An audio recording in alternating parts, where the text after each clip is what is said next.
All right, Tracy, thank you. David Caldwell now has to get busy to get to work after he has his press conference, of course, and we all get to meet the 38-year-old. Wow. Joined this morning by sports agent and attorney John Phillips. So what do you think of the pick? I like it. I like it. You know, I was kind of a Tom Gamble guy, but something happened with Tom Gamble. Like, everybody loved Tom Gamble, then he went off the radar, and so I'll trust the powers that be there. But I really like this pick. Young guy, a lot of enthusiasm, a lot of talent. A lot of pedigree as well. I mean, this guy was buddies in high school with Bill Polian, who a lot of consider the mastermind of these great teams, certainly in Buffalo, and then in Indianapolis as well. So he's got kind of that mindset of what it takes to perhaps build a great team. He certainly does, and the connections and respect, and he knows how to evaluate talent. You know, you went out and got Matt Ryan, who everybody wasn't so sure about. And, of course, he made the good trade, blockbuster trade for Julio, and he's assembled a good group.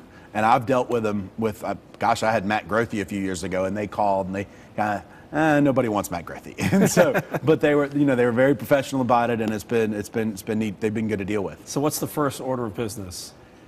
Meeting and figuring out what they're going to do about head coach. Mm-hmm. I mean, clearly, there's two sides to the coin. People say, all right, he coached with Malarkey. I don't know that gives Malarkey any credibility. And then the other side is saying, well, he's friends and was college roommates with the coach of the 49ers. I don't know that that's it either. It all seems too obvious for that to happen. Well, they can't obviously talk to those guys until after the playoffs, right? So you're talking about the offensive coordinator for the 49ers. Correct. And so they're good buddies, and obviously we've seen what they've done out there.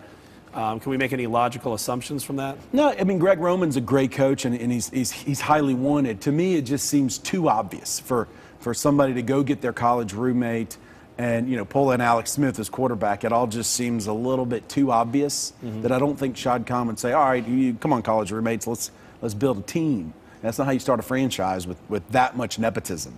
But that's the NFL, and nepotism I think is the end. It's either not for long or nepotism, whatever. And it can turn things around real quickly. All right, number 2 pick in the draft coming up.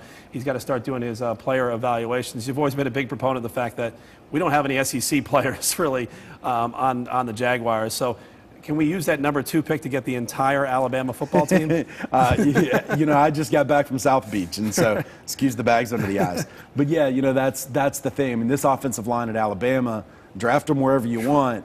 They could start in the NFL.